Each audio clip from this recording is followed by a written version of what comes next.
नहीं, एमआईएम का है भाई, ये तो राजद के लोग भी, कांग्रेस के लोग भी प्रोटेस्ट में थे, दिल्ली में भी कांग्रेस के लोग गए थे, राजद के अभी जो आज अगर चाहेंगे नीतीश कुमार जी या चंद्रबाबू नायडू साहब तो ये बिल किसी कीमत पे पास नहीं होगा। ये बिल अगर पास हो गया तो बहुत बड़ा एहतजाज होगा पूरे मुल्क में, और हम लोग पूरा इसके मुखालिफ में हैं।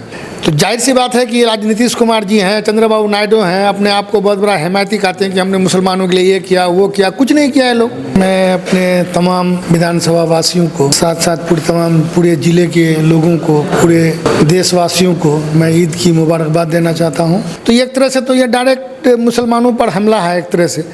तो आज जो मुसलमान जो आज कब्रिस्तान में कब्र दे रहे हैं या इस तरह, ये सारा प्रॉपर्टी वक्फ बोर्ड की प्रॉपर्टी है। आज ये इस तरह एक बिल ला करके, यानी कि हमारे मजहब में, हमारे शरीयत में मुदाखलत है। अच्छा, आपने अभी जो सेशन चला विधानसभा में, आपने बहुत सारे मुद्दों को उठाया। क्या क्या मुद्दे हैं जो कि मेन लेकर बताना चाहते हो अपने इलाके? जैसे ये लंबा सेशन था तो हर मुद्दे को उठाने का मौका मिला। जैसे नदी कटाव वाला मुद्दा था, पुल जहाँ पुलिया नहीं है वहाँ का मामला था, रोड का मामला था, मदरसों का बहुत सारा मामला था, उन मामलों पर भी मैंने क्वेश्चन किया, सारे मामला पर बात हुई।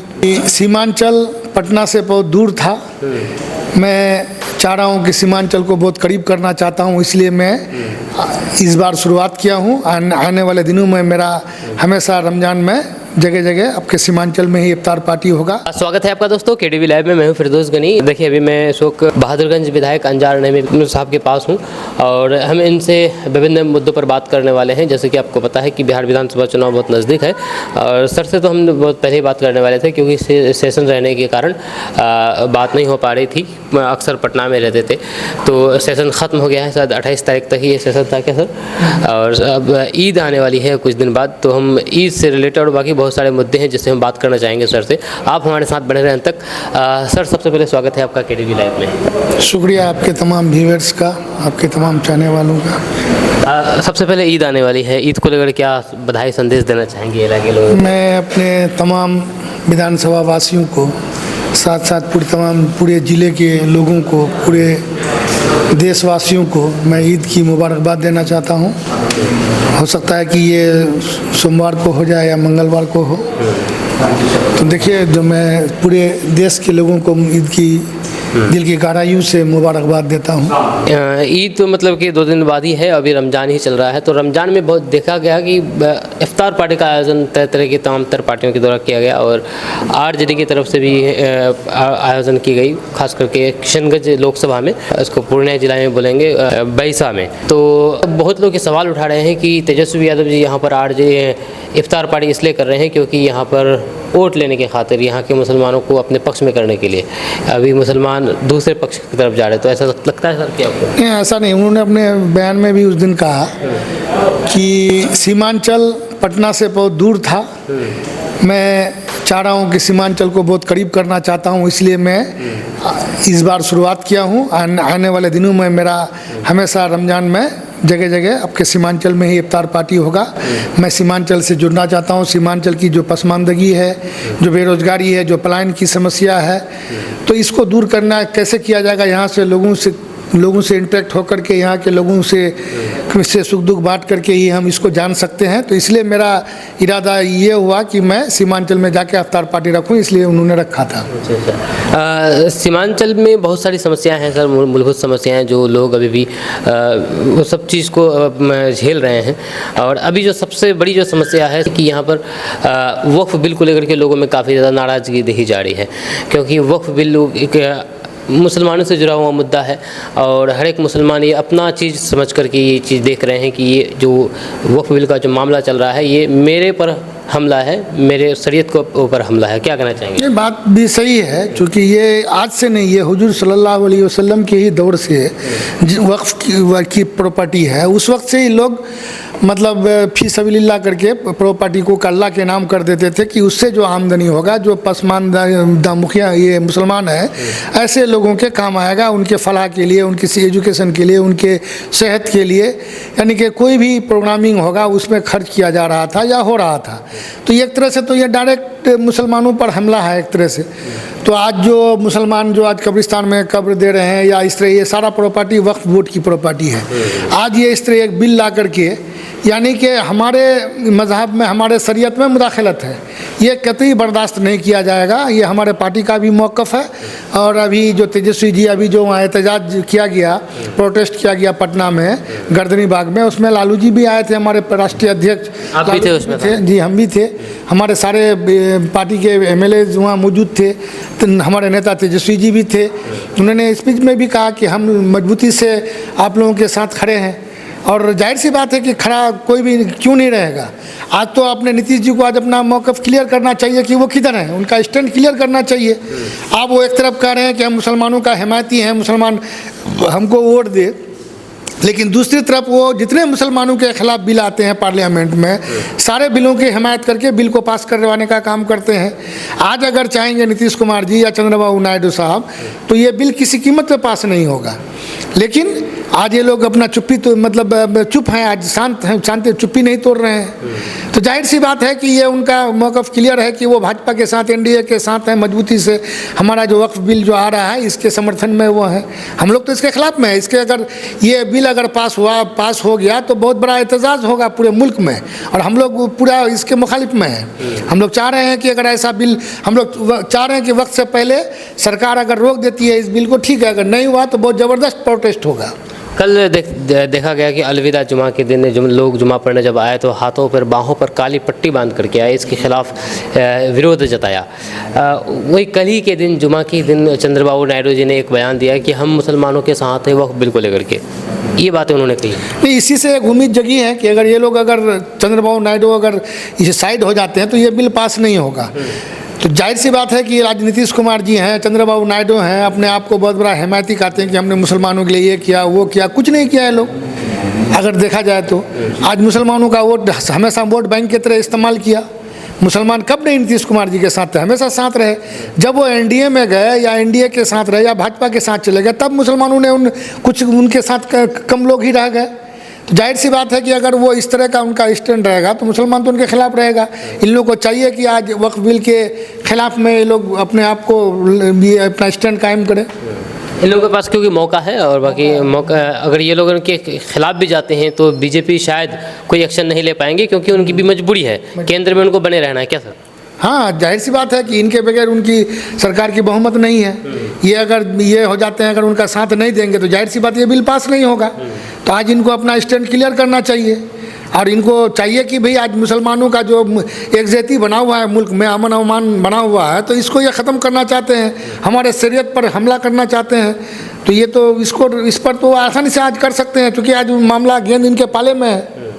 सर, ये कहा जाता है कि विपक्ष द्वारा आरोप लगाए जाते हैं आरजेडी पर कि आरजेडी वक्फ बिल को लेकर के इसलिए मुखर है क्योंकि वो राजनीति कर रहे हैं, मुसलमानों का वोट लेना चाहते हैं। राजनीतिक भाई कहाँ, हमारा तो शरिया प्रोटेस्ट कर रहा है, पूरे मुसलमान इसके खिलाफ में है। अगर वो मेरे साथ खड़े हैं तो हम तो राजनीति ही कर रहे होंगे। अगर मान के चलिए 1 मिनट के लिए, तो भाई आज तो मेरे साथ खड़े हैं ना वो। आज कहाँ नीतीश जी आज आ रहे हैं? नीतीश जी का जबकि पूरा वो क्लियर है कि अगर वो कर खिलाफ में रहेंगे तो बिल पास नहीं होगा। तो आज तो वो अपना क्लियर नहीं कर रहे हैं। अच्छा, आरजेडी के बारे में पूछना चाहेंगे कि आरजेडी आने वाले चुनाव को लेकर क्या लगता है कि इस तरह के मुद्दों को मतलब कि पुरजोर तरीके से उठाएगी? जैसे दिखाया गया कि 2020 के विधानसभा चुनाव में जिस तरह से CAR को लेकर के प्रोटेस्ट हुआ, उसी तरह से इस बार बिहार विधानसभा चुनाव में प्रोटेस्ट होगा इस मामले पर। हाँ, अगर ऐसा हो तो प्रोटेस्ट होगा ही। हमारी पार्टी का मौक़िफ़ भी है कि वो पार्टी हमारे साथ है। पार्टी ने उस दिन क्लियर कर दिया गर्दनी बाग में, उन्होंने अपने स्पीच में कहा कि हम आप लोगों के साथ हैं मजबूती से, चाहे वो अल्पसंख्यकों के साथ किसी भी किस्म का, कोई दलितों के साथ हो, अल्पसंख्यकों के साथ हो, किसी भी किस्म का कोई अगर सरकार इस तरह का बिल लेके आती है या वक्फ बोर्ड का बिल लेके आती है तो उसके खिलाफ में वो है। अच्छा, आपने अभी जो सेशन चला विधानसभा में, आपने बहुत सारे मुद्दों को उठाया। क्या क्या मुद्दे हैं जो कि मेन लेकर बताना चाहते हो अपने इलाके? जैसे ये लंबा सेशन था तो हर मुद्दे को उठाने का मौका मिला। जैसे नदी कटाव वाला मुद्दा था, पुल जहाँ पुलिया नहीं है वहाँ का मामला था, रोड का मामला था, मदरसों का बहुत सारा मामला था। उन मामलों पर भी मैंने क्वेश्चन किया, सारे मामला पर बात हुई। तो मदरसे वाले मामले पर देखा जाता है कि बहुत जोर शोर से ये मामला चल रहा है कि मदरसे में बहाली रुकी हुई है, वो पेंशन मतलब कि उसका जो सैलरी है वो भी रुकी हुई है। नहीं, इसी पर मेरा क्वेश्चन भी था, तो सरकार ने जवाब दिया दिया है कि 2 महीने के अंदर वो एक ये बना करके वो लोग शायद उस पर काम कर रहे हैं। सरकार ने जवाब दिया कि हम लोग काम कर रहे हैं और 2 महीने के अंदर हम लोग इस पर मुकम्मल हो जाएगा, उसके बाद बहाली की प्रक्रिया शुरू की जाएगी। अपने इलाके में कटाव की बहुत बड़ी समस्या है सर, क्योंकि जब भी बाढ़ आती है कटाव होते हैं और लोगों के घर ज़मीन तबाह बर्बाद हो जाती है। तो कटाव के मामले में आपने मुद्दा उठाया विधानसभा में, क्या जवाब मिला? नहीं, कटाव के लिए तो जो जवाब मिला, जैसे हमारा जो कई जगह पर था तो लगभग 10-15 जगह पर मेरा काम भी हुआ जहाँ कटाव मतलब रुका है, तो कुछ जगहों पर कटाव हो भी रहा है। तो अभी मेरा लगभग 12-13 पॉइंट्स पर अभी टेंडर हो गया है। उम्मीद है इस सब पर काम बहुत जल्द शुरू हो जाएगा 2-4 दिन में, और 2-4-10 जगह और रह गया है। तो उसके लिए हमने सरकार को चताया है कि अगर ऐसे जगहों को भी उसमें सम्मिलित कर लिया जाए।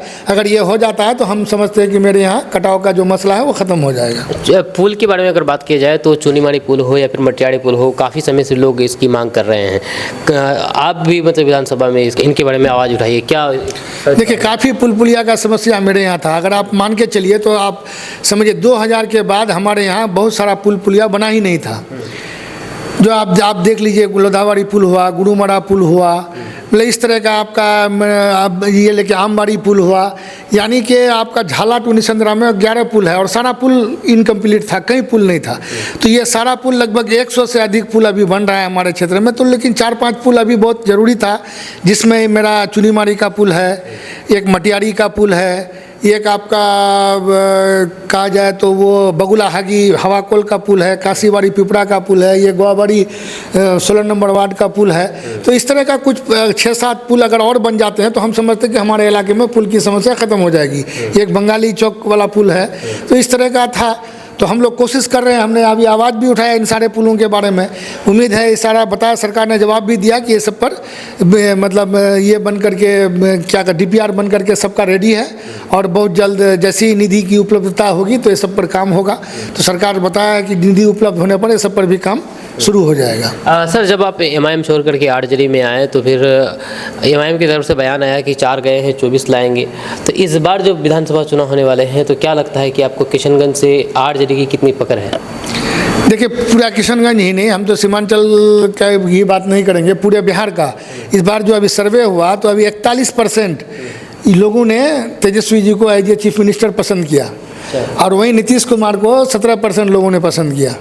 तो जाहिर सी बात है कि पूरे बिहार में एक वेब चलेगा और वो मुख्यमंत्री बनाने के लिए तेजस्वी जी कर को तो हम समझते हैं कि उसके बाद तेजस्वी जी 2025 में मुख्यमंत्री बनेंगे और हमारे इलाके में मैक्सिमम सीट गठबंधन का ही होगा। देखा गया कि 2020 में विधानसभा चुनाव में जब आप AIMIM से चुनाव लड़ रहे थे तो उस वक्त हवा थी CAA NRC का मुद्दा हवा था। इस बार जो अगर वक्फ बिल की अगर हवा चली तो क्या लगता है कि फिर से MIM को इसका फ़ायदा मिलेगा? नहीं, MIM का है भाई, ये तो राजद के लोग भी, कांग्रेस के लोग भी प्रोटेस्ट में थे, दिल्ली में भी कांग्रेस के लोग गए थे। राजद अभी जो मतलब अभी हमारा कहने का मतलब है कि लोग ये देख रहे हैं कि भाई बिहार में चीफ मिनिस्टर कौन बनेगा। तो जाहिर सी बात है कि गठबंधन का जो प्रत्याशी होगा वो बनेगा। तो अब आने वाले दिनों में जो चुनाव होगा इसी पर होगा, क्योंकि यही लोग वो देख रहे हैं कि यही लोग आकर के इस तरह का काम को रोक सकते हैं। तो जाहिर सी बात है कि ऐसे लोगों को ही चुनने का काम करेगा। तो हम समझते हैं कि 2025 में लोग गठबंधन का ही चुनाव करेंगे और गठबंधन के ही लोगों को चुनेंगे। लेकिन यहाँ पर आपके सामने बहुत सारी चुनौतियाँ हैं सर, बहुत सारे दल, चाहे JDU हो, MIM हो या फिर जनसुराज हो, इसकी चुनौतियों को कैसे आप लोग पार कर पाएंगे? देखिए, चुनौती तो हर वक्त रहता है, हर समय रहता है। इस चुनौतियों पर संघर्ष करना पड़ता है और संघर्ष हम लोग कर रहे हैं और करेंगे। और जहाँ जो कमियाँ हैं इसको दूर किया जाएगा और आने वाले दिनों में गठबंधन का, खास करके सीमांचल में हम समझते 24 सीट में 2400 सीट गठबंधन को जा रहा है। सर्वे रिपोर्ट भी है। तो हम समझ रहे हैं कि पूरे बिहार में अभी जैसे बीच वाले, जैसे साउथ बिहार का ठीक था, लेकिन मिडिल का जो बिहार है इसमें कहीं मतलब राजद को बहुत कम समर्थन था। तो वहाँ काम चल रहा है, हमारे पार्टी की तरफ से वहाँ काम हो रहा है और हम समझते हैं कि बहुत जल्द यहाँ भी लोग अच्छे मजबूत और प्रत्याशी उतारने जा रहे हैं। तो जाहिर सी बात है कि ऐसा होगा तो काफ़ी अच्छा हम समझते हैं कि 200 लगभग सीट आने जा रहा है गठबंधन को। गठबंधन 200 बहुत जी 200 सीट लगभग आएगा और पूरी बहुमत के साथ सरकार बनने जा रही है। अच्छा। तो ये नेतृत्व कौन करेगी सर? क्योंकि अभी नेतृत्व को लेकर के देखा जाता है कि आरजेडी और कांग्रेस के बीच थोड़ा सा घमासान दिख रहा है। कांग्रेस के कुछ लोग समर्थन में, कुछ लोग विरोध में हैं। नहीं, अभी तो कांग्रेस का शीर्ष नेतृत्व का जो बयान आया है कि हम लोग गठबंधन में ही चुनाव लड़ेंगे और गठबंधन में ही चुनाव होगा।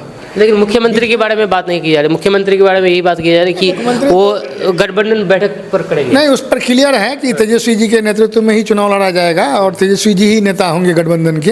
ये क्लियर है, इसमें कहीं कोई दो राय नहीं है। और 25 में मुख्यमंत्री तेजस्वी जी ही बनेंगे। तेजस्वी जी मुख्यमंत्री बनेंगे।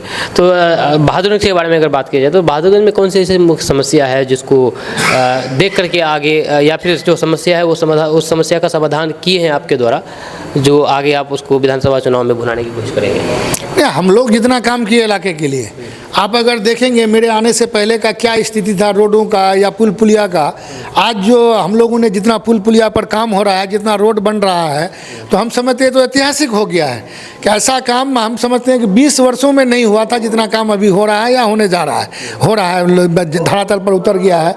चाहे वो स्वास्थ्य के मामले में हो, शिक्षा के मामले में हो, रोड के मामले में हो, तो सारा काम हम लोग कर रहे हैं। और इसी काम के बिना पर हम लोगों के बीच आएंगे, लोगों को वोट मांगेंगे कि मौका दीजिए, जो छोटा बचा खुचा जो काम रह गया है उसको भी करने का प्रयास करेंगे हम लोग। इस वीडियो को यहाँ पर एंड कर देते हैं। आपका क्या कहना है नीचे कमेंट बॉक्स में कमेंट करके जरूर बताइएगा। ये थे बहादुरगंज विधायक अंजार नईमी साहब। इन हम दोनों के बीच में जो भी बातें हुई है, आप सभी तरीके से अपना कमेंट बॉक्स में कमेंट करके अपना राय रख सकते हैं। मिलते हैं नेक्स्ट वीडियो के साथ। जय हिंद, जय भारत।